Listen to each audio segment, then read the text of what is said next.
Instead, there was maximum violation of the human rights on the parts of the members of KOJC. And why do I say that? No? Hindi mo kasi ma-deny sa footages. Ang sabi nila dyan, search warrant daw nila ang dalaw daw nila.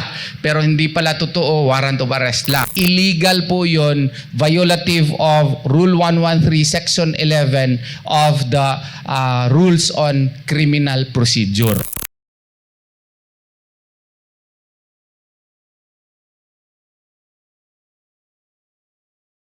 Alam po natin yung high profile nature po ng ating subject at maging yung iba pa pong mga akusado at syempre po yung lugar kung saan po natin na in-implement itong mga service of warrant ay na-expect po natin na may mga matatagpuan po tayo mga tao doon na possibly ay talagang magkakaroon po ng konting tensyon. Kaya nga po sabi ko nga po, nag-deploy po tayo ng more than the usual na mga PNP personnel. Ang intention po talaga dito is to really maintain yung peace and security during the implementation of search warrant and of course to prevent any unforeseen incident that would lead to a further serious incident na ayaw natin mangyari. Kaya nga po sabi nga natin ay nagpapasalamat tayo. Wala naman pong naitala na any major injuries on the part of the PNP personnel who were there during the implementation of warrants of arrest as well as yung sa kabilang side. Injuries on the part Cannot lie. Ito ang naging sagot ni Kingdom of Jesus Christ Legal Counsel Attorney Israelito Torion sa pahayag ng PNP na naipatupad daw ng kapulisan ang maximum tolerance sa gitna ng paglusob ng mga puwersa ng PNP Special Action Force o SAF at ng Criminal Investigation and Detection Group o CIDG umaga ng Lunes, Hunyo 10 sa mga KOJC religious compound sa Davao City at maging sa Kitbug, Malungon, Sarangani Province. Objectively, there was no exercise of maximum tolerance. No? Instead, there was maximum violation of the human rights on the parts of the members of KOJC. And why do I say that? No? Hindi mo kasi ma-deny sa footages.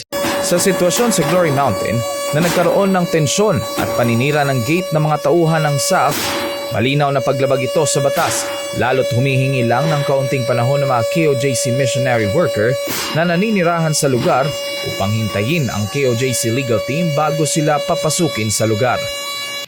Diyan sa Glory Mountain na yan, very clear po sa footage po na nag-request yung mga members na hintayin lang yung mga abogado po kasi nandun sila sa Prayer Mountain sa baba lang. Is that a reasonable request? That is a reasonable request because under Rule 113 Section 11, yung pong mag-serve po ng warrant of arrest. Ang sabi nila dyan, search warrant daw nila ang dalaw daw nila. Pero hindi pala totoo, warrant of arrest lang. Malinaw din aniya na labag sa Rules on Criminal Procedure ang pagsira ng mga armadong otoridad sa gate sa Glory Mountain. Alam naman nila na si Presidente Duterte yung administrator. So, in effect, yung pagsira po ng gate, no, na walang pahintulot sa may-ari ay bawal po yan. Kaya ang sabi namin, hindi lamang overkill, illegal po yon, violative of Rule 113, Section 11 of the Rules on Criminal Procedure. Yun po ang masabi namin dyan. Nakasaad rin aniya sa revised rules ng criminal procedure, Rule 113, Section 2A, na hindi dapat gumamit ng karahasan o ng puwersa sa pag-aresto. Kasunod ng sabayang pagsalakay ng mga armadong pulis sa iba't ibang religious compound ng Kingdom of Jesus Christ sa Davao City at maging sa Sarangani Province, ay kinundina ni dating Pangulong Rodrigo Duterte na siya ring property administrator ng KOJC ang anyay excessive and unnecessary use of force o ang paggamit ng labis at hindi kinakailangang puwersa sa paghain ng arrest warrant para kay Pastor Apollo C. Kibuloy.